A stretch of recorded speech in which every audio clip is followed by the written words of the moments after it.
Welcome to the Lincoln City Council meeting of 8 January 2018. Let us all rise for the Pledge of Allegiance, followed by a period of silent meditation.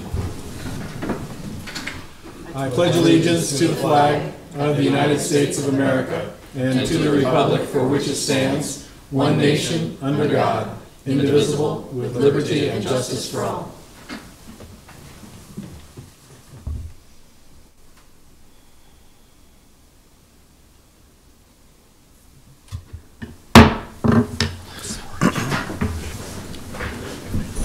In accordance with LB 898, a copy of the Open Meetings Act is posted at the back of the chamber. The order of business of the City Council is as follows. The clerk will call the items listed on the agenda under public hearing. Anyone wishing to speak on an item should come forward after the clerk reads that item. The applicant and those in favor should speak first, then those opposed. The applicant may then make one short rebuttal. Each speaker should begin by stating name, address, and whether you are speaking in favor or in opposition to the item. Testimony is limited to 5 minutes per speaker. After all public hearings, the council will vote on resolutions and items listed under third reading. On the second and last meetings of the month, immediately prior to adjournment, anyone may speak on any issue not on the agenda for that date nor planned for a future agenda. Will the clerk please call the first item? Yes, just for the record, due to the Martin Luther King Jr. holiday, the City Council will not meet on Monday, January 15th. Our first item is our public hearing consent agenda, items 1 through 10. Is Kyle Johnson here? Yes. If you would please come forward. Sir. Thank you.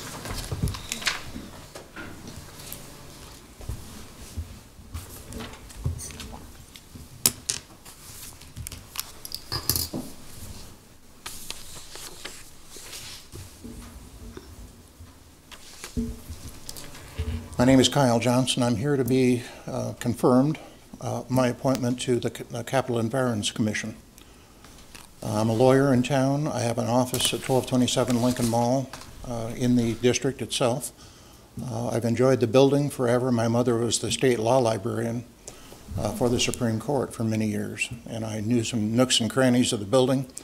I grew to appreciate it a great deal, and I think what is being done to preserve the prominence of the building is great. Great for the building, great for Lincoln, great for the area. I would appreciate your confirmation. Great. Are there questions for Mr. Johnson?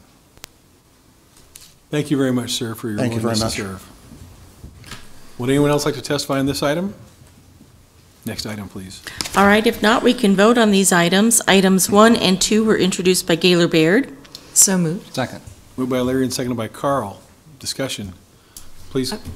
Yeah, I just wanted to note that we have the appropriations from our Human Services Department. It's a joint city-county department that are being voted on today. These are Keno lottery funds, a small portion of which, about 5% of which, are dedicated to funding emergency needs in our community. And we have a citizen and city-county committee that takes time to review these applications. There are about 25 programs receiving these funds, and they're doing important work in the community to address really high urgency needs. This is one of the ways that we contribute to supporting our nonprofits and taking care of our residents who are most in need in Lincoln.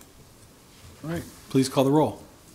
Raybold? Yes. Schob? Yes. Camp? Yes. Christensen? Yes. Eskridge? Yes. Gaylor Baird? Yes. Lamb? Yes. Motion carried 7-0. Item 3 was introduced by Raybold. So moved. Second. Moved by Jane, seconded by Carl. Discussion. Please call the roll. Raybold? Yes. Schob? Yes. Camp? Yes. Christensen? Yes. Eskridge? Yes. Gaylor Baird? Yes. Lamb? Yes. Motion carried 7-0. Next then are our public hearing liquor resolutions. Before we begin, I would like to acknowledge that today is the last day as our Sergeant-at-Arms of Officer Conan Schaefer. Thank you for your service. We will miss you. And we'd like to welcome Officer Brian Hofer. Looking forward to serving with you, sir. So please call the first item there.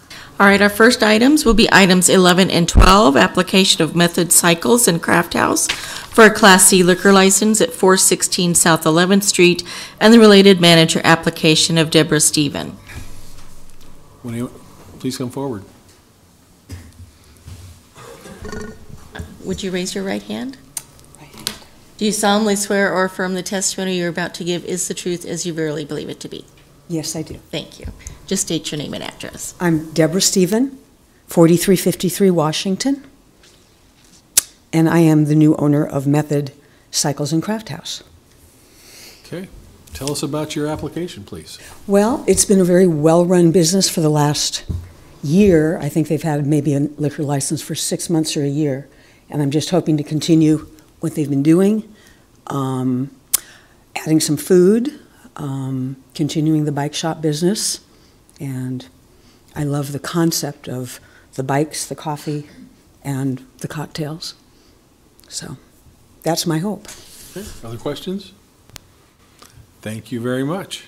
Am I supposed to sign these here? Yes, please. Okay. Yes, please. Anyone else like to testify on this item? Next item, please. All right, next are items 13 and 14, application of Lucky's Lounge and Grill for a Class C liquor license at 1101 West Bond Street, and the related manager application of Mark Gooden. You can come to this You can microphone come on up over to here. this one, Mark. Would you raise your right hand? Do you solemnly swear or affirm the testimony you're about to give is the truth as you verily believe it to be? I do. Thank you. Just state your name and address. My name is Mark Gooden. I live at 3010 Porter Circle in Lincoln. Okay, tell us about your application, please. I am in the process of purchasing Lucky's Lounge and Grill from Jesse Osborne. That location has been operating there for over 10 years. Jesse's owned it for about 7 or 8, I think now. He was interested in getting out, so I found out about it and decided it was a good opportunity for me. I submitted my application also as manager. However, I do have another full-time job, and so I've found a current employee that I believe was going to be a good manager applicant for me. And her application's been submitted, and I believe you'll probably take it up again sometime later. It's a good operation. It's been there for a long time, and it's been known as Lincoln's best barbecue. Okay, questions? John? Thank you, Mr. Gooden. Could you explain a little bit about the relationship? I know on some of the materials initially submitted there was Spencer, who I believe is your son. Could you help us understand the relationship there between the two of you and this establishment and the lease and or purchase of the business? Right. Spencer's my son. I've known him his entire life. Good thing. He's been in the food service business here in Lincoln for about half his life, about 15 years. And he owns the Little King sub shops here in Lincoln. There are 2 of them, and has turned those around and made them profitable. Because of his contacts in the industry, he found out about Jesse selling Lucky's and investigated it, brought it to me for analysis for the financials and the legal stuff. It was obviously a very promising investment. Spencer wouldn't qualify for a liquor license, and so I talked to Jesse and said I'll take this over and step into the purchase agreement and the lease and all that kind of stuff. And so Jesse was amenable to that, and we applied. We do not have a temporary permit, so we're trying to get things cleaned up and all, trying to hit the ground running at the right time. So any further question on that? Hopefully I answered it. I appreciate that.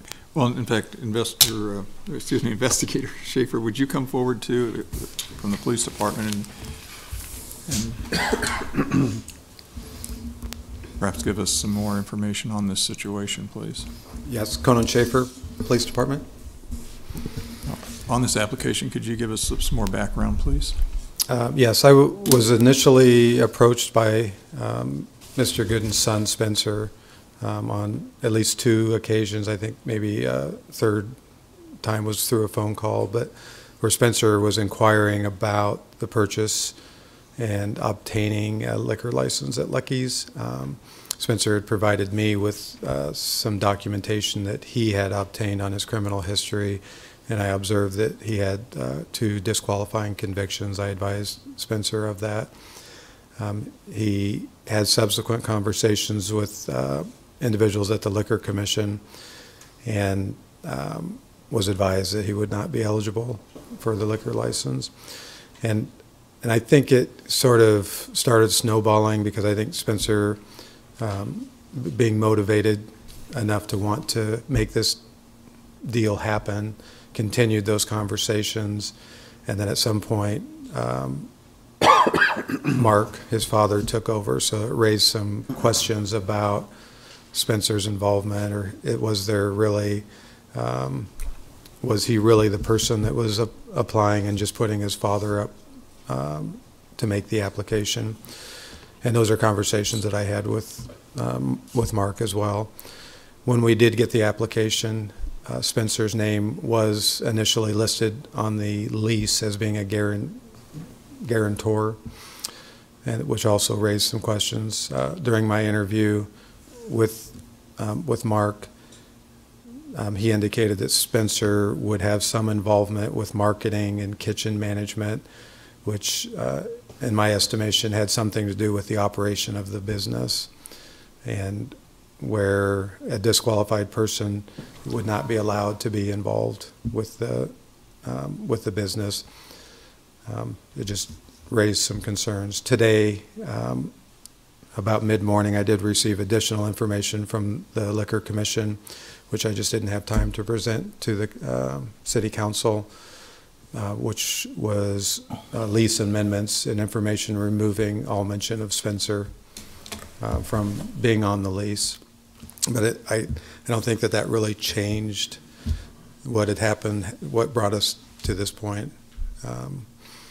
So Mr. Gooden has assured me that he is the sole 100% shareholder and owner and operator, but we just felt like it needed to be looked in a little bit more deeply to make that. I wasn't the one to make that final determination, so I wanted to make sure that you were aware of that. There was also one other kind of a side issue or concern. There was some, due to the location and zoning concerns, and I can't speak fully about it, but I think Brian Will is here from the Planning Department, about obtaining a special permit for somehow Lucky's had obtained a special permit for on-premises consumption only. However, they actually have an on and off sale. Mr. Gooden has applied for an on and off sale. And he may not, I'm not sure where he's at in that permit process, but I don't think at this time he has obtained any special permits that zoning has indicated might be required. But you could ask Mr. Will about that. Okay, well, maybe we get that. Mr. Gooden, could you comment on what Investigator Schaefer has said? Right. Everything that Conan said is absolutely true. Spencer found out about the deal first and investigated it, but before he actually made his application, realized that he would not qualify. In his effort to understand the process and learn how something could get done, he asked an awful lot of questions, raising the specter of a straw man type arrangement. I assure you, I'm not here to do that for Spencer. I've done an awful lot for Spencer, but he's not going to get me in trouble. I refuse to do that.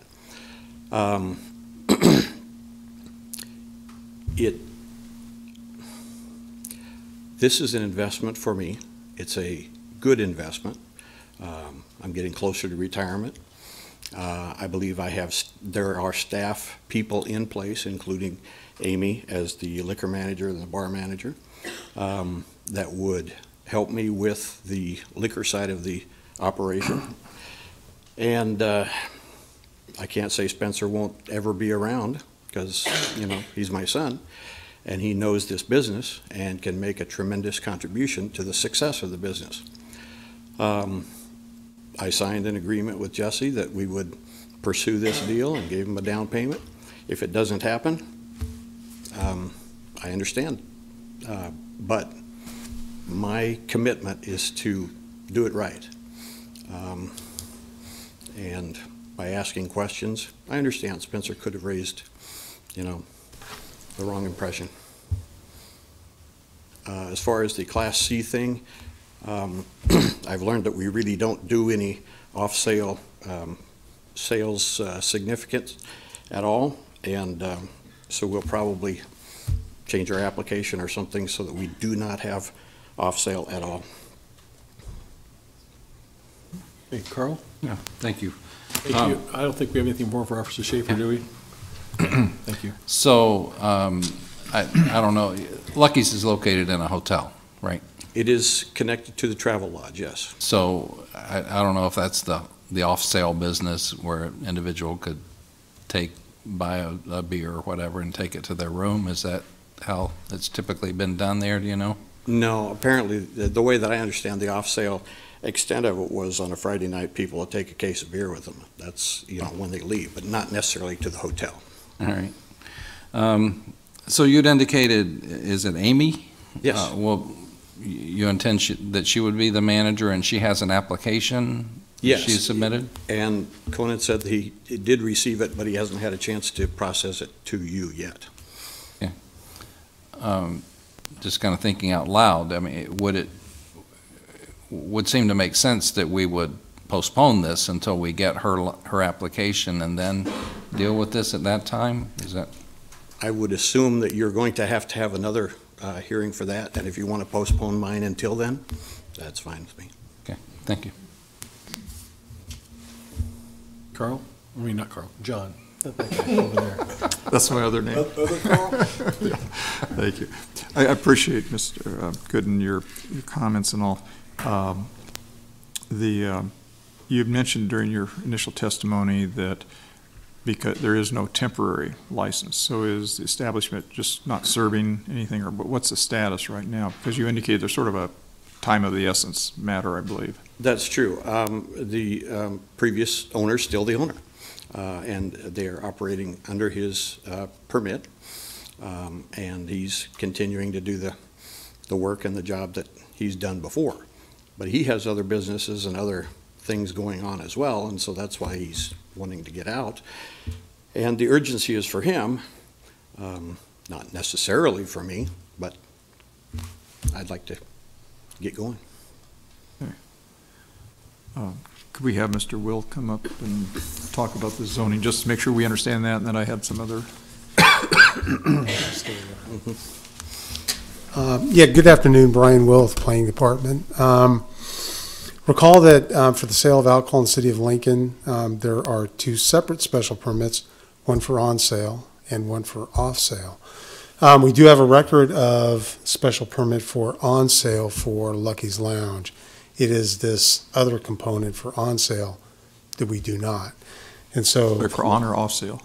On sale is of record, off sale is not. Yeah, and so that was a comment that was made during the review of this liquor license, was that Class C liquor license going through the process now allows for both on and off sale, but there is no special permit for the off sale. So the applicant is going to need to follow through and get that.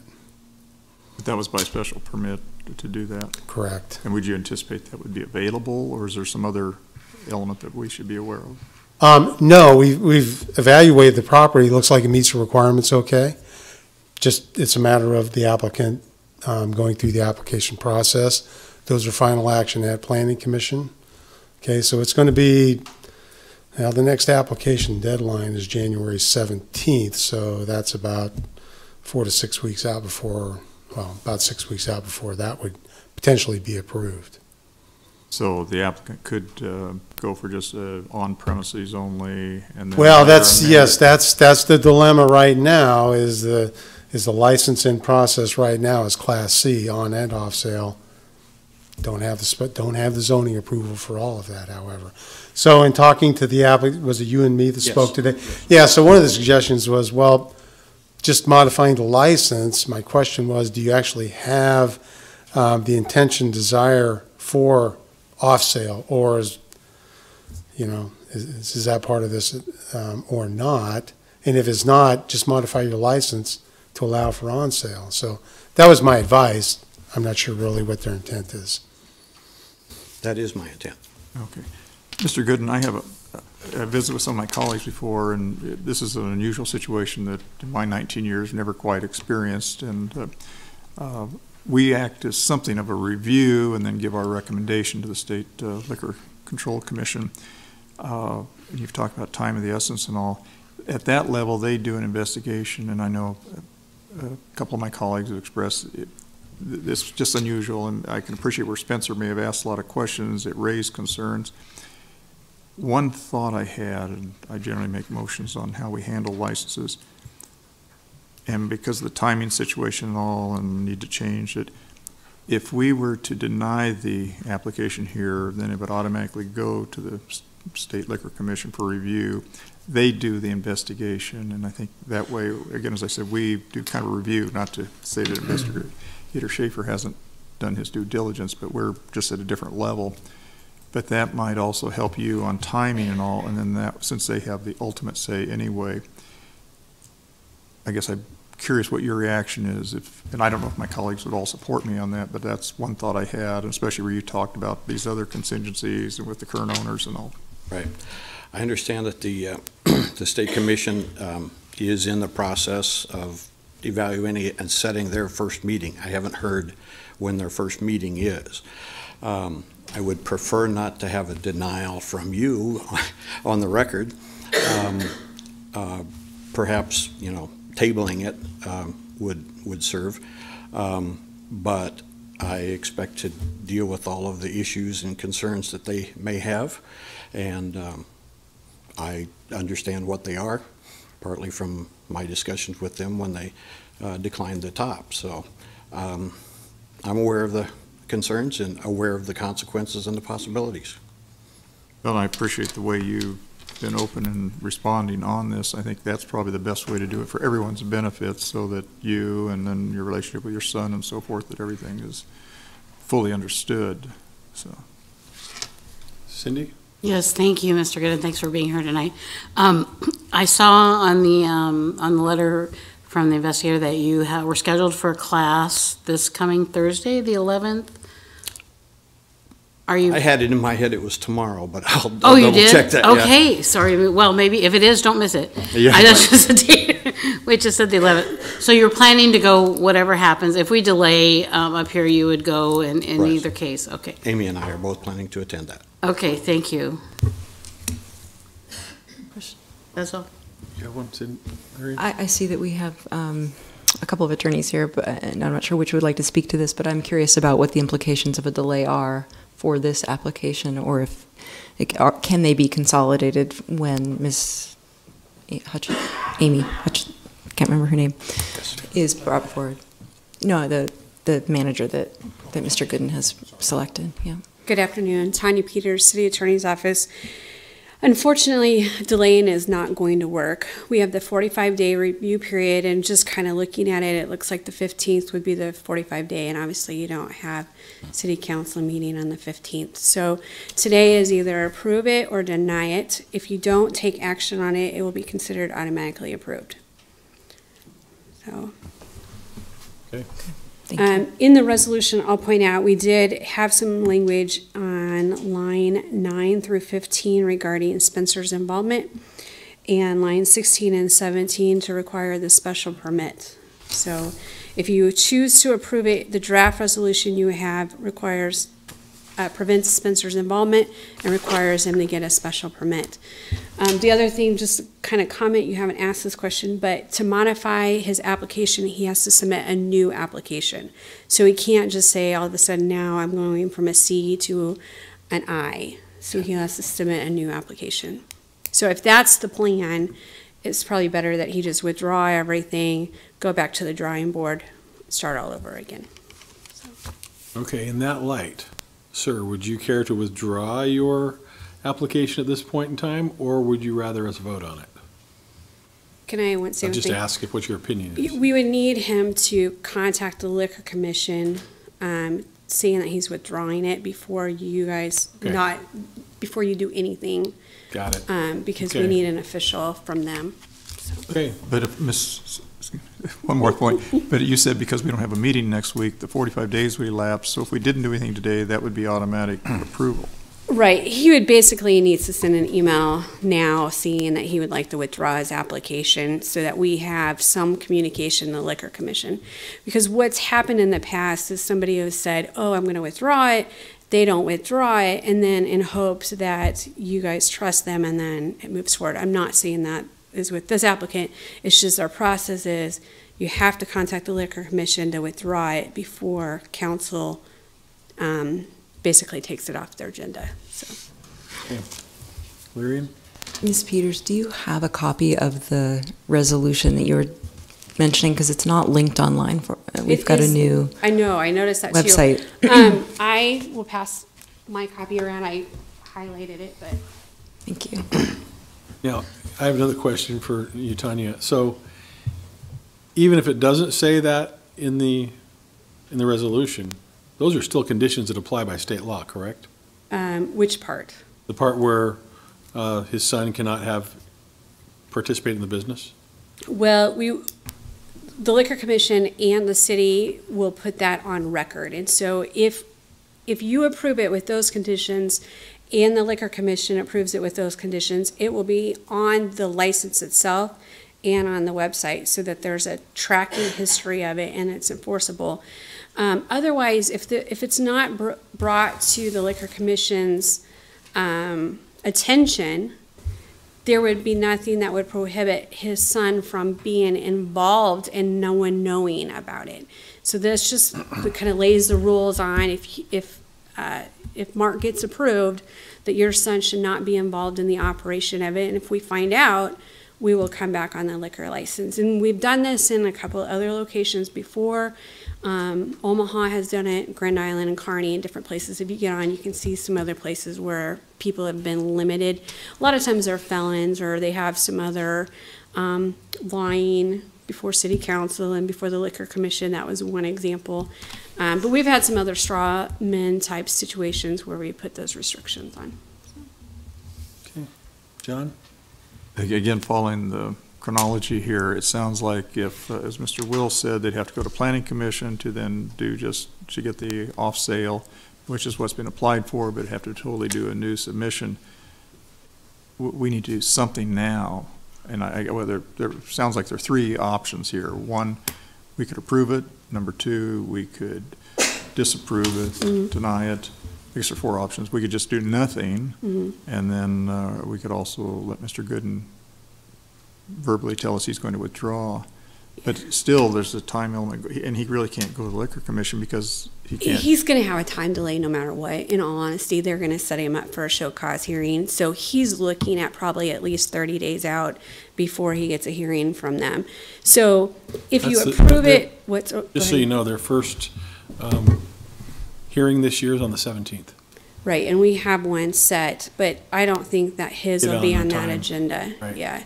So he's probably looking at, I don't know if they meet once, I think they meet once a month, 30 days approximately. So he would have enough time to probably go to Planning Commission and get that taken care of before he goes to the Liquor Commission, or he could delay his hearing before the Liquor Commission if he was short on time.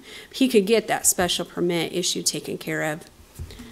He could have also applied and got on when he became aware of the special permit issue and probably had that taken care of. So. Okay. Lyrian? Could you just clarify? Could you clarify what will happen if this was to be approved with those conditions that you highlighted? It will trigger still there is a state hearing that you expect? I expect because of the first condition, that the Liquor Commission is already looking at that as a condition to put on this license. I don't know that for sure, but that's my suspicion. So I would think he's going to be set up for a hearing anyway. But that, if we put that limitation on there, that'll be an automatic hearing. They'll have a hearing on that condition. They wouldn't have a hearing on the special permit condition. They would just wait for him to get that special permit done and then issue it. If you approve it with these conditions, what's going to be necessary is the city clerk is going to have to draw the council's or commission's attention to these two conditions because they are a little bit unusual. And so we would want them to know that these two concerns are out there, although you're giving a conditional approval. If you deny it, it's easier because their attention is more drawn to it. But that's just one extra step for the city clerk is if you approve it. Cindy? So I'm just a little unclear whether those conditions are part of the resolution or we would need to substitute those for what's in the resolution. The draft that you have, that I have prepared for you or that staff has prepared for you have both of those conditions in there. If you want to change them, it's certainly within your prerogative to do so. You just need to do that and let us know what you want them to say. You should have probably got a copy of these before. I'm sorry I was gone, and it is a little bit different for staff to send those out, so sorry about that. Thank you. I just didn't know if we needed to go a step further. I try to get you a good draft of where I think you're going to go, and sometimes you don't go that way, and sometimes you do. But you're welcome to amend that, and so if you'd like this copy back, you can certainly have it. No. But the easiest would be to do a denial, but then he does have a recommendation of denial on his record. In all honesty, based upon his testimony, I would say the best thing for him would be to do is withdraw it and start over with the application that he wants and with that manager and just come back to the table. But I have to leave that to him. This is the first that I've heard of specific conditions on the approval. I would like to see those in case I can respond to them definitively. Ms. Peters, as I read those, it pretty much excludes Spencer from setting foot on the premises. No, we've had one of those clauses, but no, he could still go there But you said stocking shelves, I think, or something. So yeah, I mean, it's just really, that's the standard language we've used with the Liquor Commission, or they've used, just to prevent them from being in control of that operation. All right, Benny? I want to follow up on that just a little bit. So if he were working the restaurant but not around the bar, that would be okay in this, or is that kind of one of those I don't know how answer you that question? separate the two, yeah. And the other part is, if we vote to deny today, would the applicant have a chance to withdraw before it went to the Liquor Commission? Yes, yes. And then it would be starting over again? Okay. All right, other questions? You have a comment, sir? Yes. You hit upon the key question I think that I have. I am trying to do everything that I can to firewall the different sides of this business so that Spencer is not involved in any way, shape, or form in the ownership or the liquor part of the operation. However, it's really important that he be involved from the marketing side and the food side and the kitchen side, because that's where his expertise is, and he's already got tons of ideas about how to make that change. He will not share in the profits. He will not share in anything except as being a plain employee like everybody else. He will not be involved in the liquor counting. That's why Amy is there, and that's what she does. The inventory, the stocking the shelves, anything related to liquor, he's completely off limits. But what I'm hearing from the commission and other people is the inability to distinguish between that firewall. And I want to try and do it right, but I'm not hearing specific enough guidance, I guess, on that. And my suggestion is when we vote, we look at what Benny has hit upon, a denial, you withdraw your application, because frankly, my opinion, I don't know if it's shared by my colleagues or not, is that this is convoluted enough with enough questions involved that are specific to liquor law that it belongs at the commission, not here. And I'll come with my lawyer next time There that you can go. help me out. Yeah. Okay. Can Ms. Peters respond to Mr. Gooden's comments about what he sees his son being involved in, the marketing food and kitchen operations? Are those allowable based on law that you considered in this case? The liquor laws don't distinguish between the different subdivisions of the liquor establishment. That whole establishment is licensed. Liquor is allowed to be served in there. And let's face it, it's a predominant part of the business. You know, the food goes with the liquor. People do order food without liquor, but the reality is most oftentimes those are ordered together. And so there's not a way to separate those. If they were in two separate rooms and operated as two separate businesses, you could make that argument, but that's not the layout here. And so the Liquor Commission would look at it as who is in control, who's making decisions in that business. And I would think that they're going to look at marketing and control of the food and those type of things as being in control of that business. They may not, but that's my guess. Thank you. Thank you very much. Cindy? Thank you. I just have one more question for you. Sure. So, but when businesses, restaurants that serve alcohol are granted liquor licenses, do we have requirements for when they hire employees that are going to be kitchen managers or something, that they can't hire employees that have certain crimes on their record or certain felony convictions? No, the food permits don't do a background check like that. Where we catch them is when they first come in with the idea of buying the business and then find out they can't, and then find someone else to buy the business and then have that strong control over it. This is not our first parent-child situation where the parent has came in to kind of take over the situation when the child can't. The last one, we found the child living in the upstairs of the business and managing it, writing checks on it. So it's not our first rodeo. Doesn't mean that this one's not going to be different, but we've kind of seen this path before, and this is usually where the child takes over. The child that's ineligible to run the business takes over after the liquor license is granted. But we do this route, and if we find out that that child is running the business, then we can go back and take action on the license. Okay. John? Really appreciate the way our dialogue and conversation has gone here. I think what I'm going to do when I make a motion is I'm going to move to deny. I think overall that's the best interest, and then you can regroup and come through with whatever needs to be done, planning and so forth. And really then, as my colleague Mr. Christensen said, the State Liquor Commission can review that and go through it in detail. They're more of an investigative unit. But I think the way you're approaching it is very business-like, and I appreciate that. My colleagues will support that, but that's what I'm going to do, and I just want you to know at this point. Okay. That's very straightforward. I appreciate it. Thank you. Thank you, sir. Would anyone else like to testify on this item? Next item, please.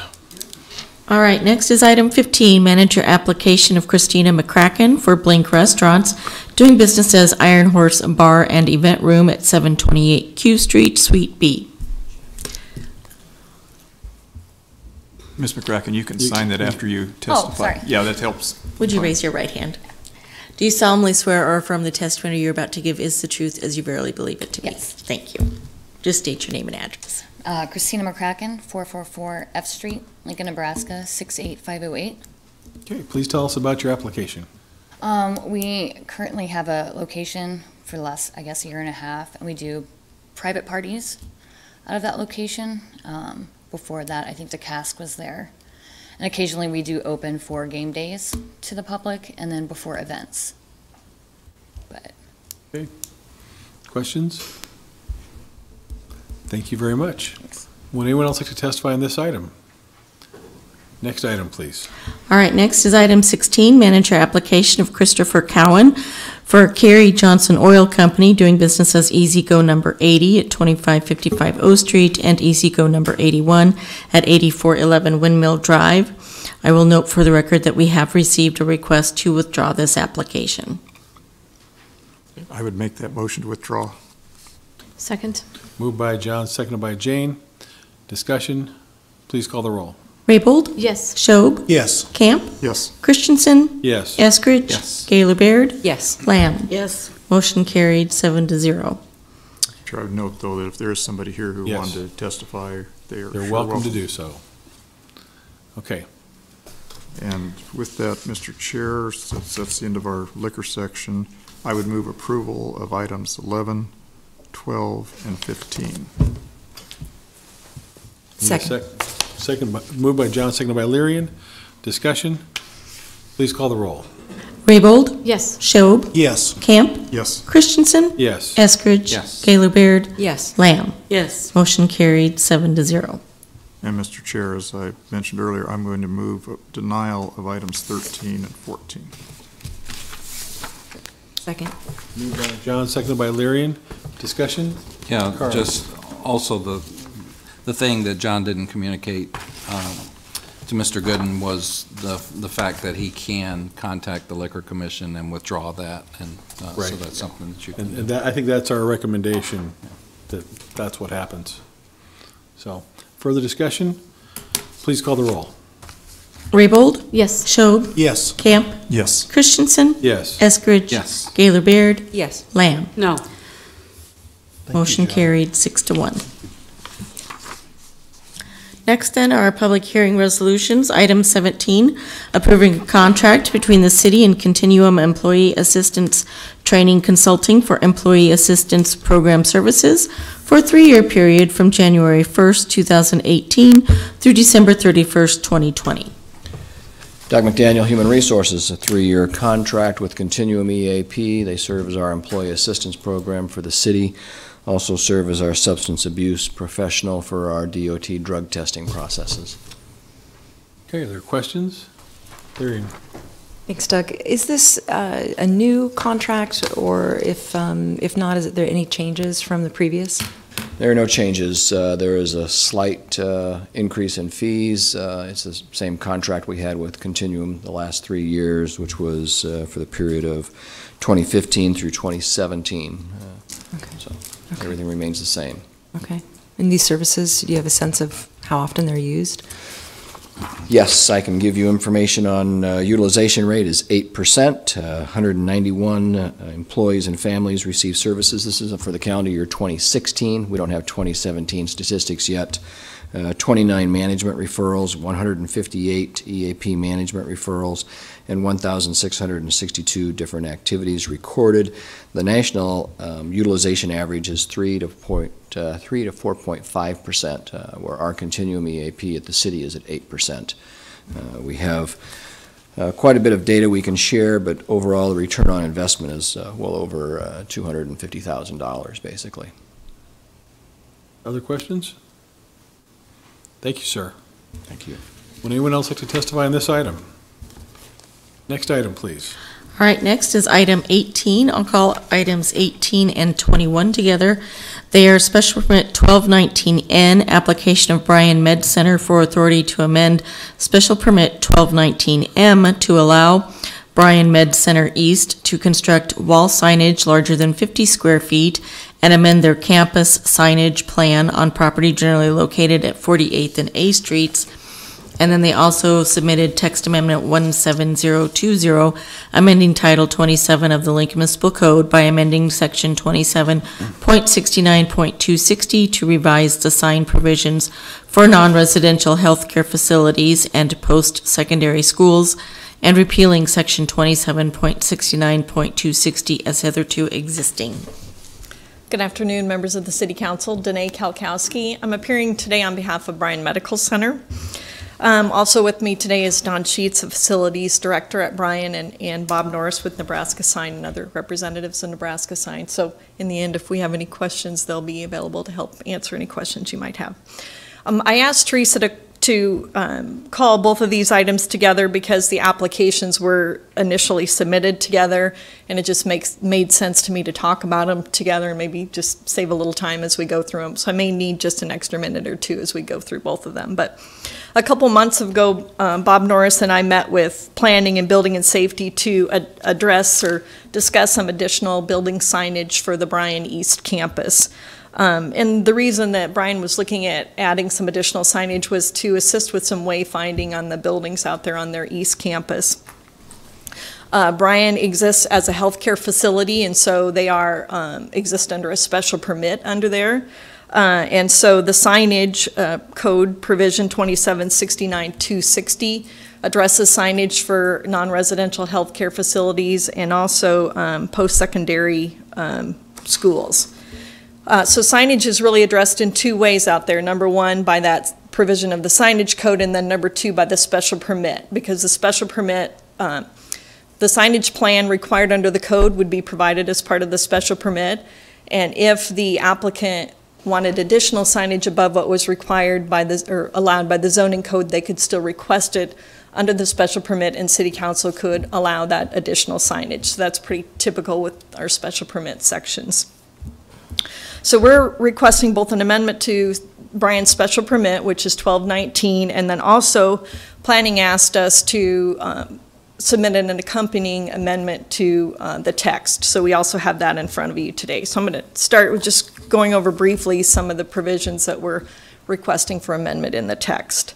One of the main things is really just a clarification, and that is to make sure that the language included that marquee and directional signs are permitted for internal wayfinding on the campus.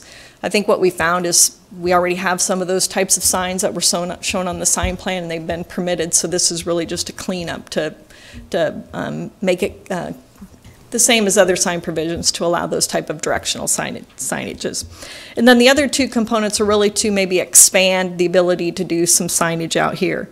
The first one is that it's increasing the ability to do signage on freestanding or monument type signs from 50 to 100 square feet.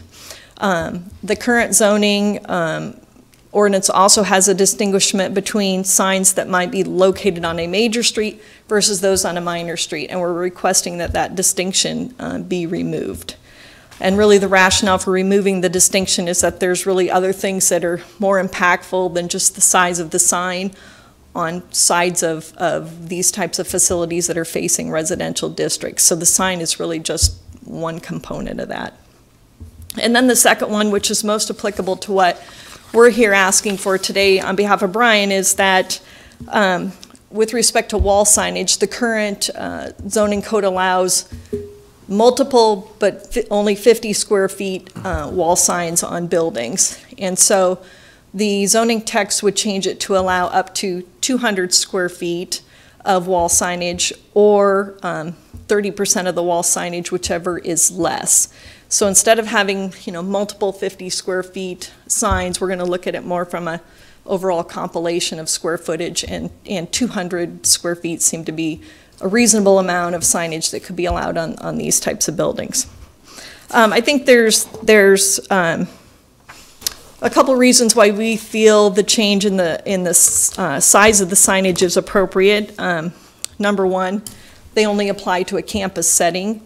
So it already has to include more than one building over 2 acres. So more than likely you have multiple buildings, larger scale buildings that are coming in under this sign provision. And then secondly, all the signs required under or requested under 2769-260 are still required to be shown on a sign plan.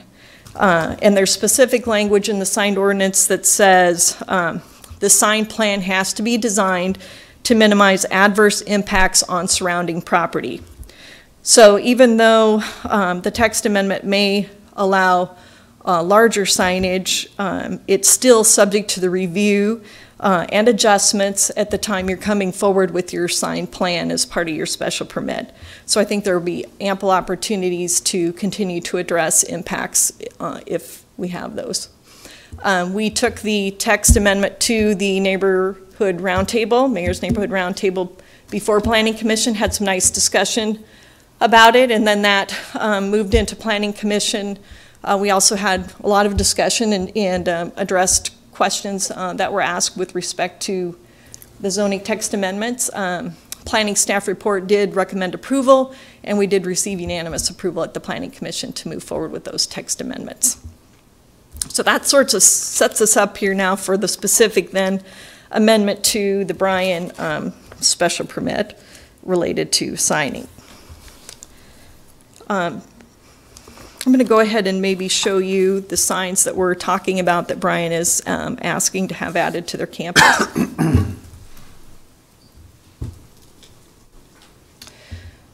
The first one is the Faulkner Building. This is a building that is already referred to by many on the campus as the Faulkner Building. So when somebody makes an appointment and they're telling them, you know, which office they're going to, they'll reference the Faulkner Building, but there is nothing on it currently today that would identify it as such. And so the request to add the signage on there would be for building identification.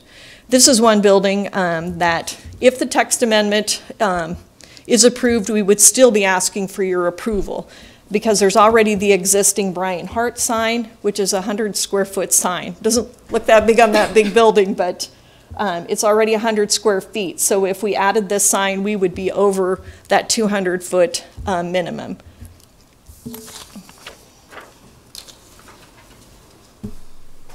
The next building then would be the ability to do an identification on Jones Tower is really a placeholder for now, but also be able to do identification on the top of the tower.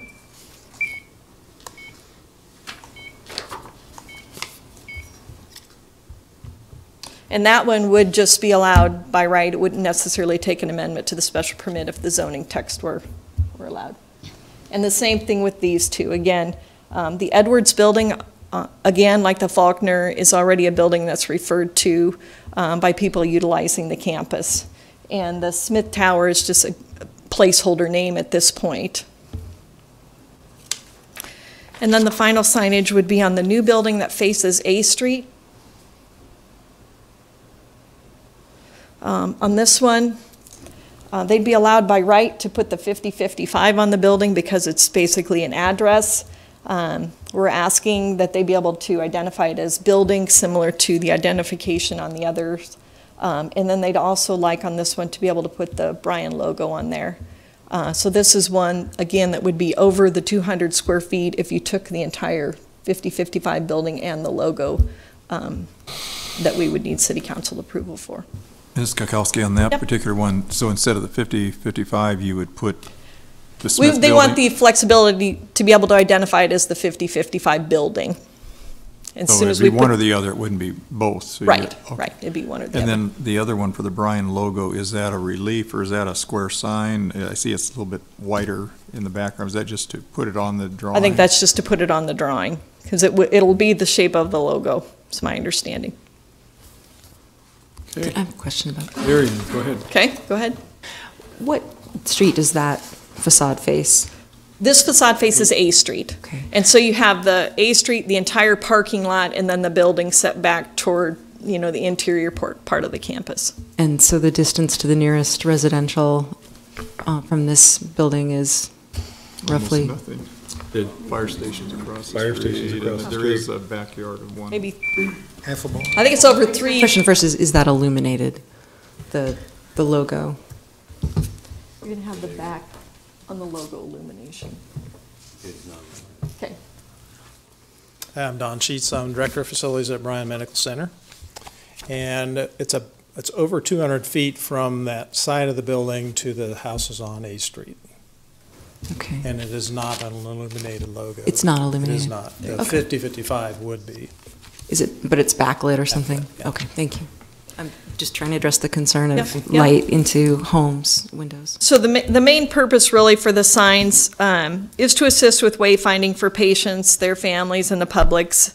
The wall signs on the buildings or building identification, I think we feel will make it easier as people are entering the Bryan campus. It could be a confusing campus for people who are entering it for the first time or people who are coming there in a stressful situation. And so being able to help them determine when they come on campus where their final destination is so they can pick the most appropriate parking to relate to where they're trying to go would be very advantageous. We're asking really for the larger signs because they need to be larger in order to be keeping somewhat in scale with the size of these buildings. If you look at a 50 square foot sign on these multi-story buildings, it doesn't look right. Efforts have been made with the placement of the signs in order to minimize their impact. You'll see on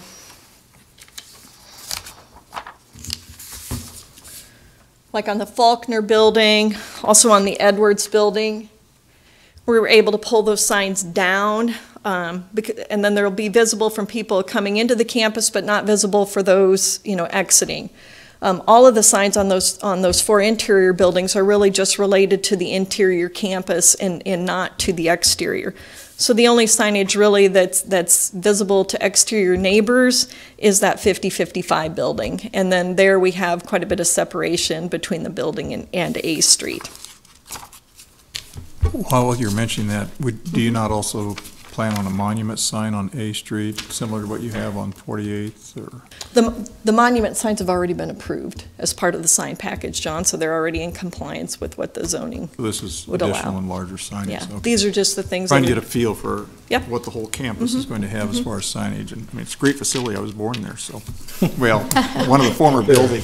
Used to be the camp birthplace, but then they tore the building down, Don. Yeah, there's a lot of people who have a lot of history with this place. Did not know that. What? Did not know that.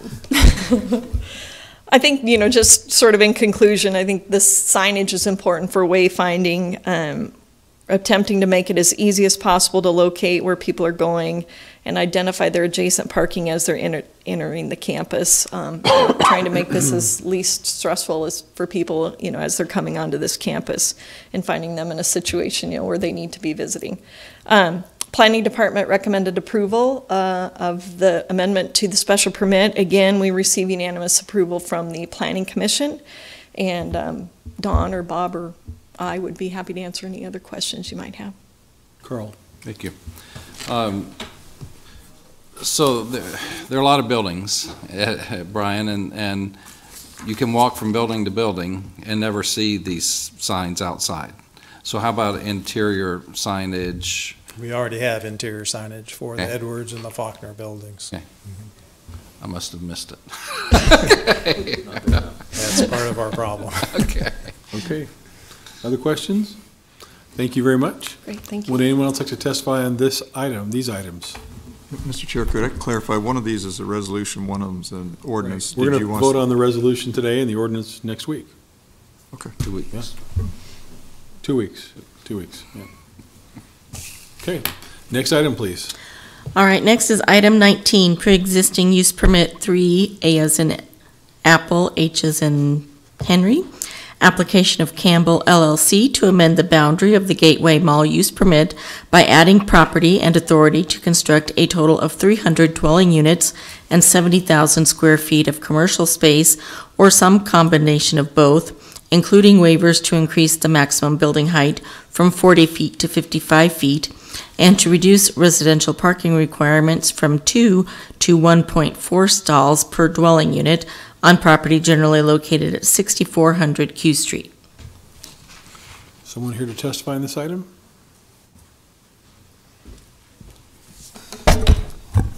David Carey with the Planning Department. I'll provide some background information on this item so we can move it forward. This is a request for amending the boundary of the Gateway Mall use permit. This is the type of proposal that we want to see happen in different locations, but especially here at Gateway. It provides for a true mixed-use opportunity here, both through commercial as well as through proposal for some dwelling units. We do not have the actual plan to act on today. That's something that can come forward in the future. What this does is amend the pre-existing use permit so that it allows for the opportunity for that plan to come forward. With that, I think I'll answer any questions you might have, but this is something that the Planning Department is very much in support of and received 8-0 approval from the Planning Commission. Questions? Carl and then Cindy. David, I noticed in there that that there's a reduction in parking requirements from 2 to 1.4 stalls per dwelling unit. For the type of housing that's envisioned, is that enough? Yes, so that's a good question. What that is doing is being consistent with a previous amendment to the use permit that expanded on the west side of the Gateway Mall use permit recently, back in 2016, for other residential. We used that same number of 1.4. What that's based on, there is some limitation on that's so long as no more than 40% of the overall units, however many units there are two-bedroom or larger. So there's a limitation on what the impact can be there because we put that limitation on that, which we did on that previous use permit amendment as well. So we feel comfortable with that because it would implicate that, first of all, consistency with another recent approval, but also limitation on the number of multi-bedrooms of units that could be there. Thank you. Yep. Cindy? So I'm trying to place this in my mind. Is this where, for the lot where the dealership used to be? Yes, it's the former McGinnis Ford site, yep. Okay, thank you. And is the 1.4 being consistent with the mixed use and the number of units? Would that be the same if the mixed use included, for instance, business use rather than retail? Sorry, excuse me. There still would be a requirement for the commercial square footage that would be part of this in some level. So there's the requirement for parking for the commercial activity, but then the 1.4 that's applicable only if there's residential and the amount of that residential. Okay, thank you. Hey, John? Would you just help me with my confusion on expanding the Gateway Mall boundaries? What was the underlying purpose of that? This might just allow for a little bit better understanding, just to have a visual. There we go. So this is the area that we're looking at. Currently, that is not part of the use permit area. So what the use permit does, it allows for that mechanism to allow for the planning and the discussion on the types of uses that go into an area. It could be standalone, but in this case, we have the Gateway Mall there already. So what that does is that it allows for a more full discussion on how all that works together, including the parking topic as well. So it's more, in this case, it's a more holistic way of looking at the area and talking about how it interplays with an existing built-out commercial area. Okay. Thank you. Other questions? Thank you, sir. Thank you. Would anyone else like to testify on this item? Next item, please. All right, next is item 20, use permit 140 F as in Frank, application of Menard Inc. to reduce the parking requirement for a home improvement store to one space per 500 square feet of floor area on property generally located at 8900 Andermatt Drive.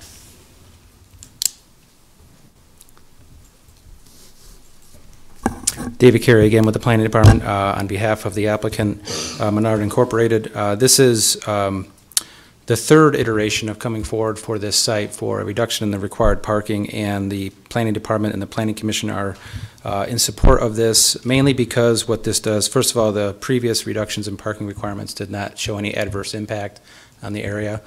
What this is doing is providing for a reduction in the required parking so that more area within the building can be provided for a mezzanine area, so technically increasing the built-out floor area.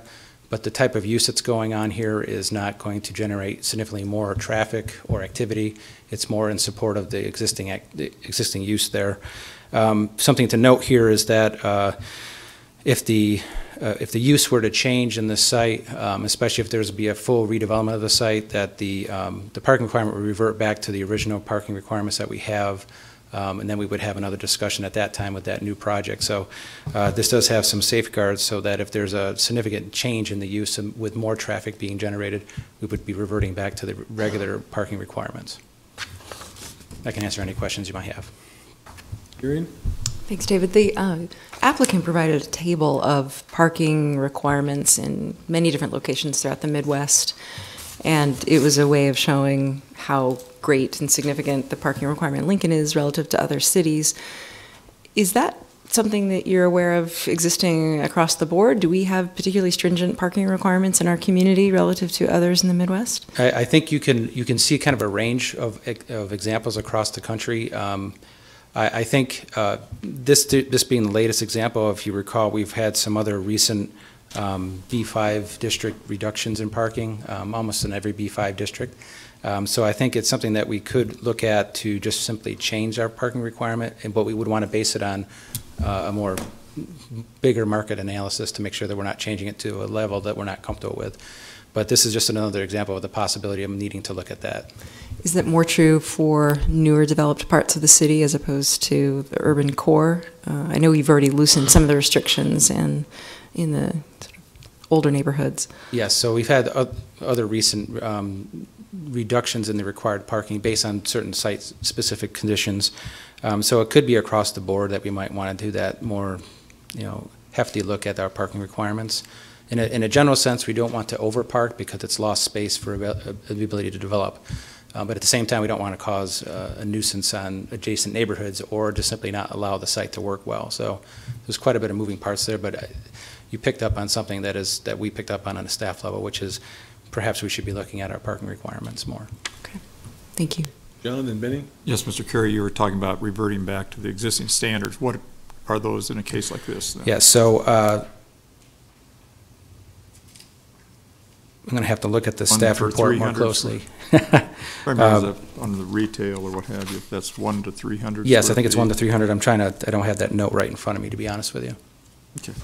Benny? And thank you, Mr. Chair. That's along the same lines of my question. What does reverting back look to? We reduce the amount of space and then they build on top of it? And do they revert back? Where does the new parking spots come from?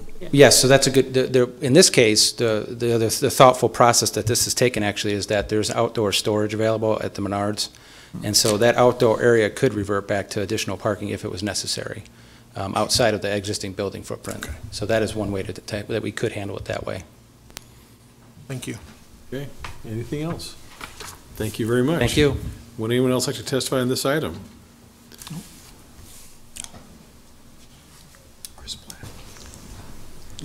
Good afternoon, Nick Brenner, 5101 Menard Drive, Eau Claire, Wisconsin. Appreciate the introduction. He pretty much covered everything for me. Can't complain about that. I do want to clarify that we're not taking any spaces away here. Everything's inside. The added square footage is the reason why the parking reduction's on the board. And to answer your question, I actually do have a photo or a site plan for you that I'll put on here for you that kind of shows what it looks like with the additional parking stalls. Never used one of these before. Yep, it's going. So I don't know if you can see the lines. I can pass this around if you can. No, we can see it. But there is substantial room in the outdoor yard to fit all these parking stalls in. And actually the overhangs are available too. We didn't even put any stalls in there so they could actually accommodate more stalls if that ever came up. So just thought I'd show that for you. So you wouldn't want to turn away a customer anyway, would you? That is another great interest to Menards. We don't want a full parking lot because what does that make people do? It makes them go somewhere else. So we definitely want to make sure we have enough parking stalls.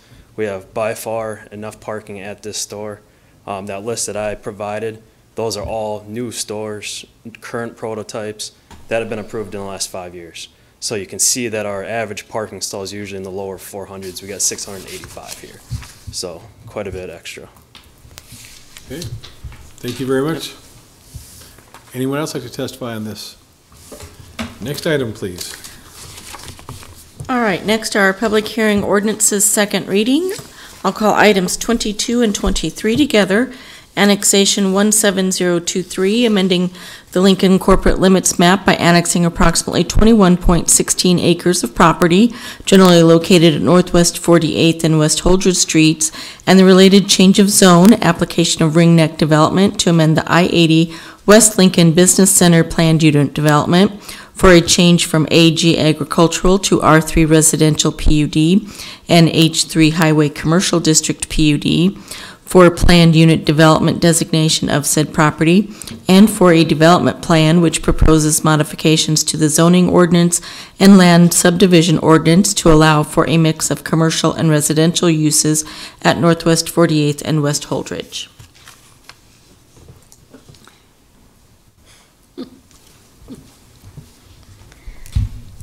Not seeing the applicant, I will come back up. David Carey with the Planning Department. This is the two related items, so we have a annexation as well as, get my information here straight, change of zone, as is read into the record. What we have here is basically the next phase of the ring neck development that is in accordance with what's in the comprehensive plan, as well as generally in conformance with the existing approved PUD. This really is fairly straightforward. What we're doing is we're annexing the next area, as well as there was one piece of property that was a standalone residence that was coordinated on this item to make sure that they were aware of the annexation. They are aware of it. They're in support of it, so we do not have an issue with that. So now what we have is just putting in place the bringing into the city as well as a change of zone for this development to take place and move forward. I can answer any questions. Okay, yeah. Carl. Yeah, thank you. So that residence will be annexed in as well as the other property? Correct. Okay, thank you. Benny? Follow up on the question. The graphics that were provided appears though it's left out. Is it same the corner there that we're talking about? Yeah, let me, I got another image here that might be of help just to clarify. It's this corner piece right here that we're looking at. So the coordination was with that property owner to make sure that it was understood about the annexation. Very good. Thank you. Okay, other questions? Thank you. Would anyone else like to testify on this item, these items? Next item, please. All right, next is item 24, change of zone 17033, application of MWH Leasing LLC for a change from AG Agricultural to I-1 Industrial on property generally located at South 21st and Saltillo Road. Good afternoon. My name is Tim Gergen, representing the owner of the Saltillo Industrial Park located at approximately 25th and Saltillo Road. What we have before you is an amendment to the preliminary plat and a change of zone, and the change of zone is for this highlighted sliver piece of property, and then the new preliminary plat boundary kind of goes out in here and follows a drainage channel. What we did earlier this year, about a year ago, is we had a preliminary plat that had this entire section preliminary platted. The owners have since purchased additional property, this leftover piece here, of in between their preliminary plat and a drainage channel, to capture this little sliver piece of property to add on to this industrial ground. Their industrial sales have been real positive in this part of town, and they wanted to capture a little bit more of the land as much as possible before we started moving forward with any more infrastructure.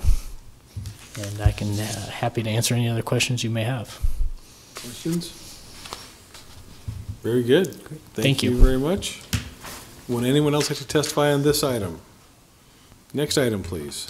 Next is item 25, text amendment 17019, amending Title 27 of the Lincoln Municipal Code by amending Section 27.02.240 to revise the definition for warehouse by including wholesale and distribution centers in the definition, by amending the manufacturing, processing, storage, and distribution use group described in Section 27.06.180 to allow warehouses as a conditional use in the H3 and H4 zoning districts, and to strike the wholesale and distribution centers as a use, by amending Section 27.62.150 relating to manufacturing, processing, storage, and distribution use group to describe the conditions required for warehouses located in the H3 and H4 zoning districts.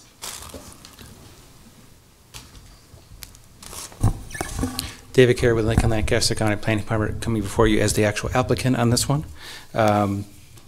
This is an item that we uncovered as a needed, mostly cleanup item that came forward and became aware to us as we're doing some work on a change of zone package along the Mopac Trail area. A lot of I-1 zoning there that no longer needs to be I-1, going more to an H3 zoning and some other different zoning locations throughout that to make more sense of it, as well as to have a better neighbor along side of an adjacent to residential area. What came about as part of that work, and then there are some change of zones that are coming forward to you, have gone to Planning Commission, haven't come to you yet, but a standalone and independent change to the text amendment here that you have before you to the zoning code became apparent and needed because of some ambiguity for wholesale and distribution without a definition in the zoning code, but needing to bring those types of uses into the existing definition for warehouses. So that's really what this is doing, and it's also cleaning up the use group table so that it's clear where things are allowed uses for special permit or conditional use are permitted. So that's really what this cleanup is about. What this does is it provides for more clarity on what is actually an allowed use in what areas and what zoning districts. This does not preclude the uses that are, in this case, along the Mopac Trail that will be coming forward to you for a change of zone. It does not preclude those existing uses. It does allow for them to still continue under different zoning districts. So that is the proposal that's before you today, and I can answer any questions you might have. Questions, Lyrian? Thanks, David. Could you help us understand the practical implications of the relocation or movement of this definition within the zoning code? Does it change how easy or difficult it is to set up a manufacturing, processing, storage, and distribution use or a warehouse? Can you help us understand who's affected by this? Sure, I'll give a go at that. I think it might be helpful to put the use group table up here just to kind of identify what we're talking about here. What we have is currently we have wholesale and distribution centers as an undefined use, which is part of the problem here. But right above that is warehouses, and that is a defined use. What we're basically doing is bringing the definition and the use itself for wholesale and distribution centers into the warehouses definition so that it's more clear about what we're covering here. And then what we have is, well, as we strike this line for this purpose, we are providing for the warehouse activity to still allow for those uses to occur in the various zoning districts that go into the use group table. So the practical impact is that we're not really limiting the activities that are out there in some of these zoning districts. What we're doing is we're making sure that it's clear about what we're talking about and providing a definition to some of those activities instead of it kind of hanging out there with some ambiguity. So that's really all this is about. There's really no practical impact. We're not saying that you can't do these uses. We're saying we're being clear about where you can do them.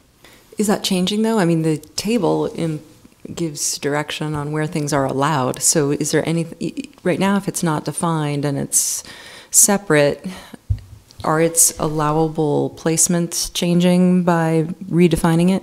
What we're saying here is that we're actually opening up one district, which is the H3 district, to allow some of those uses that currently would not be allowed. What's also being changed is that we're going from some special permit approvals to conditional, as well as some from permitted to conditional. So the process of getting some of the approvals for these changes slightly. But the idea behind that is to make sure that the level of review is appropriate for the type of use that's being proposed in a certain district. So it's not, within that is really the change. It's kind of the combining of the uses and having it defined so it's clear, but then also identifying what is a permitted versus conditional versus special permit within the different districts. Could you review those for us so we understand what's getting easier and what's getting harder? Sure. Yeah, thank you. For wholesale and distribution, those uses going into the B4 district, it goes from a permitted use to a conditional use, so that does have an additional level of review. Making sure, and again, this is opening up more uses that are available, but adding an additional level of review for a conditional approval. Under, as I said previously, we actually would be opening up the H3 area for some of these uses now, but going from permitted use to conditional, again, at a slightly higher level of review before approval is given. Under the H4 district, these uses would go from special permitted use up to conditional, so slightly lower review process for that. Which ones, though? I mean, what uses? That would be under the wholesale and distribution centers, going into the warehouses, more umbrella for all the uses. For I1, it would remain the same. It would be permitted to permitted. Under the I2, same thing, permitted to permitted, and the same thing for I3, permitted to permitted. Can you give us some examples of the uses that would come under wholesale and distribution? What we get into is the amount of activity, the type of activity, as well as the amount of it, instead of just warehousing, which is more large space, holding materials and then sending them out, or bringing them in and sending them out. Wholesale and distribution centers, within that, provide some activity of assembly, as well as some sale of some of the items on site. So that was again, some of the not really miscommunication, ambiguity on what you can do and can't do under warehouses. And so some of those changes allow for explanation of those additional uses within the warehousing definition. So that's really kind of what we're talking about. And that, again, is a lot to do with seeing on the ground activities out along that Missouri Pacific Old Railroad corridor, what's actually out there today, and making sure that we're not precluding those existing activities from continuing. And we didn't have any of the heavier industrial activities out there today, so that this doesn't really impact that. It is much more on the warehousing activity side of things instead of the heavier industrial, as the real life example of how we got to talking about this. Okay. Well, without getting into the details of the Mopac Trail situation, you mentioned that you're opening up the H3 zoning district for some of these uses that previously were not allowed, and you are making them conditional, so there's a review, but can you explain briefly what kept these uses out of the H3 in the past, or was it just an oversight? I would actually put it under more of the oversight side of things, which is kind of indicative of the fact that there wasn't a definition for them. Okay. So that's partly what's going on Wasn't here. there was some rationale for not having them in No, H3? I think that it was more, it didn't have a place to live, and I think that it was listed there without a lot of backing information to say this is exactly what we're talking about. Now we're trying to provide that with this change. And you said it would have a lower standard of approval in a particular district. Which one was that again? You say lower standard? Yeah, well, if it's a higher standard with conditional. Right, so that would be in the B4 district. In the B4? Right now, the wholesale and distribution centers would be permitted. Under this change, it would go to a conditional approval. So instead of just being a by right, it would have to go through planning commission review. Oh, okay. Okay, thank you. Cindy? Yeah, thank you. Thanks for being here. So I'm trying to figure out, like, if you had a call center that also had a distribution at this point, or distribution point from that call center, at this point, are they limited in being able to operate under the current structure? Does this expand areas where you can combine the two? I think it would depend on exactly where it's located and what the zoning is. What I'm looking for now is that there is a current limitation on the amount of certain different types of activities, that we are carrying that forward so that we're being consistent with how it's currently written. We just need to find that. There it is. Actually, let me go back.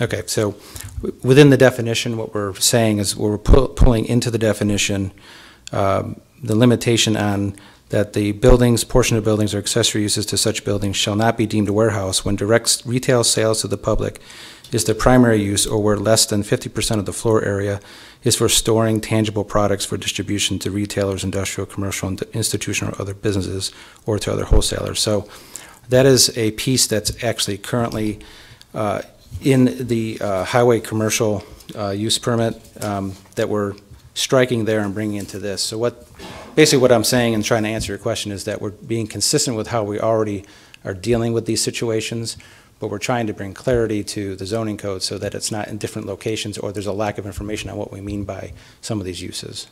So there's really not much of a change. On a case-by-case basis, I think we need to know where it's located, what the zoning is, and what the actual activity is in order to really answer that question. Thank you.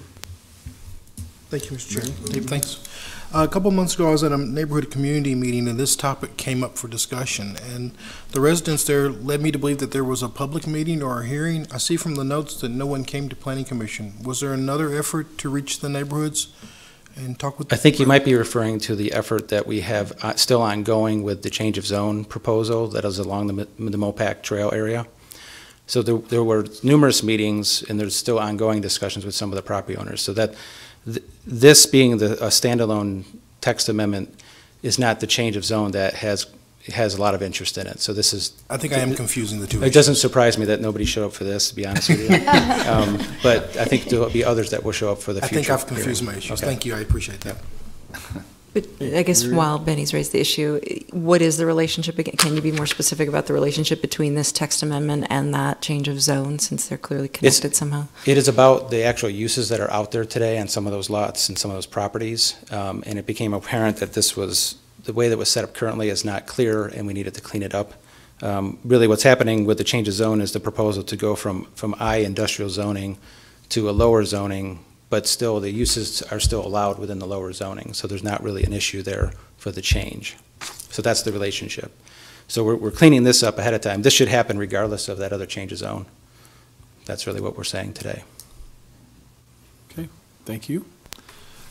Would anyone else like to testify on this item? Next item, please. All right, I'll call items 26 and 27 together. They're annexation 17022, annexing approximately 11 acres of property generally located at South 84th and Augusta Drive, and the related change of zone, application of Newmark Golf for a change from AG agricultural to R3 residential at South 84th and Augusta Drive. Good day, my name's Tim Gergen, representing the owners of Highmark Golf Course. This is an application to add some single-family residential homes to the Highmark Golf Course. The plan is a culmination of about 9 months of efforts working through the neighborhood with their concerns and our concerns and working together, and we do have a plan that both the neighborhood and the owners of Highmark have both like. What you see in front of you is the Highmark property that's in the dark color, and that's all part of the CUP. And this lighter shade is what is actually annexed into the city of Lincoln, and that is basically reflective of the Beal Slough sewer basin. Everything outside that is in the Stevens Creek sewer basin, which is not sewerable today. What we are asking for is an annexation for this little portion here. That is about the last piece of property we can get sewer back into the Beal Slough of Highmark Golf Course. We're going through and rearranging the golf holes right now in this area to accommodate this new home right through here. And this is that sliver area right here. This does anticipate removing the existing bunkers, reception hall and restaurant, and relocating the existing clubhouse further out into the golf course. A little bit easier to operate the 3 9-holes where you have golf holes on all sides. Here you can only visibly see two of the starting holes. And so this is better operations for the golf course, better operations for the sewer ability to just achieve and get more homes within the Beal Slough sewer. And like I said, we've worked with the neighbors for about 9 months, most of 2017, to culminate this plan. And we've had no objections to this point through the city or through the neighborhood. I'm happy to take any questions you may have. That's Carl. Carl. Yeah. Where's the access to the new clubhouse? So the access will be coming in, so this is the roundabout of Augusta Drive here, and this is new road that will be built out, and then the driveway would be built out through here, and then this is the parking lot and the clubhouse right here. And let me get you. And so this is the existing bunkers in the clubhouse here. This is the roundabout, and this is the parking lot. So there will be a new road that's built here that connects. There's already kind of a connection road here into the existing, and then this is a new road, and then that driveway would be following underneath the overhead power lines and then right into that. Okay, other questions? Thank you, sir. Thank you. Would anyone else like to testify on these items? Next item, please. All right, that concludes our public hearing. We can move into the voting session. We'll start with item 17, approving a contract with Continuum, introduced by Gaylor Baird. So moved. Second. Moved by Leary and seconded by Jane. Discussion. Please call the roll. Raybold? Yes. Schob? Yes. Camp? Yes. Christensen? Yes. Eskridge? Yes. Gaylor Baird? Yes. Lamb? Yes. Motion carried, 7-0. Item 18 is special permit 1219N for Bryan Medical Center, introduced by Gaylor Baird. So moved. Second? Moved by Larry and seconded by John. Discussion? Please call the roll. Raybold? Yes. Schob? Yes. Camp? Yes. Christensen? Yes. Eskridge? Yes. Gaylor Baird? Yes. Lamb? Yes. Motion carried, 7-0. Item 19 is pre-existing use permit 3AH for Campbell LLC, introduced by Gaylor Baird. So moved. Second? Moved by Leary and seconded by Jane. Discussion? Please call the roll. Raybold? Yes. Schob? Yes. Camp? Yes. Christensen? Yes. Eskridge? Yes. Gaylor Baird? Yes. Lamb? Yes. Motion carried, 7-0. Item 20 is use permit 140F, application of Menards, introduced by Gaylor Baird. So moved. Second. Moved by Leary and seconded by John. Discussion? Please call the roll. Raybold? Yes. Schob? Yes. Camp? Yes. Christensen? Yes. Eskridge? Yes. Gaylor Baird? Yes. Lamb? Yes. Motion carried, 7-0. Public hearing ordinances second reading are items 21 through 27. Ordinances on third reading, item 28, accepting and approving an amendment of lease agreement between Lincoln Parks and Rec Department and Lincoln Parks and Rec Foundation to lease approximately 272.25 square feet of space at 3140 N Street, Suite 301 for the Foundation's office, introduced by Eskridge. So moved. Second. Moved by Carl, seconded by Benny. Discussion? Please call the roll. Raybold? Yes. Schob? Yes. Camp? Yes. Christensen? Yes. Eskridge? Yes. Gaylor Baird? Yes. Lamb? Yes. Motion carried, 7-0. Item 29, text amendment 17017, amending chapters 27.59 of the Lincoln Municipal Code relating to airport zoning, introduced by Eskridge. So moved. Second. Moved by Carl, seconded by John. Discussion? Please call the roll. Raybold? Yes. Schob? Yes. Camp? Yes. Christensen? Yes. Eskridge? Yes. Gaylor Baird? Yes. Lamb? Yes. Motion carried, 7-0. Our resolutions on first reading are items 30 through 36. Ordinances on first reading are items 37 through 46. Our pending list are items 47 through 52. Anyone wishing to address the council on a matter not on this agenda and not planned to appear on a future agenda may do so at this time, since it is an open microphone session. Anyone like to speak to the council? Mr. Chair, seeing no one coming forward, I'd move for adjournment and also reminding our viewers and citizens that we will not meet next Monday in honor of Martin Luther King Day. Second. Moved by John, seconded by Cindy. Please call the roll. Raybold? Yes. Schob? Yes. Camp? Yes. Christensen? Yes. Eskridge? Yes. Gaylor Baird? Yes. Lamb? Yes. Motion carried, 7-0. We are adjourned.